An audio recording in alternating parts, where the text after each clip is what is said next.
అయిపోయింది. రేపు ధనవంతులం. రేపు పొద్దున బియ్యండప్పుడు కారు తీసుకోవాలి. ఇవే తగ్గించుకుంటే మంచిది. ఒరే మోసపోయినాం రా స్వామి, దొంగ స్వామి మొత్తం ఎత్తుకపోయినాడు బంగారు నీళ్ళు అంతా.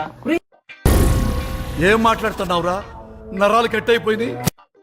కూడా స్వామి వస్తాయని చెప్పినారు రా, ఇంకా పోయేది కాదు. ఒరే చూడుకోరా నాయన, ఏం లేవు, బీరో ఓపెన్ అంతా.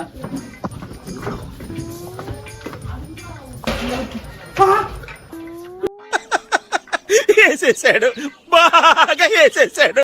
వీడియో ఎలా ఉందో కామెంట్ చేయండి. ఫస్ట్ ఆఫ్ ఆల్ ఈ వీడియో వచ్చేసి మా ఊర్లో జరిగిన ఒక నిజమైన సంఘటన బట్టి ఈ వీడియో తీసినాం అనమాట. సో ఇలా ఒక దొంగ బాబాని నమ్మి చాలా మంది మోసపోయారు. మా ఊర్లో మోసపోయారు కాబట్టి మేము దాన్ని ఆదర్శంగా తీసుకుని ఈ వీడియో తీసినాం. ఏమంటావు బాబా? అవును, మీరు కూడా ఇంకోసారి ఇలాంటి దొంగ బాబాలను నమ్మొద్దండి. దొంగ బాబా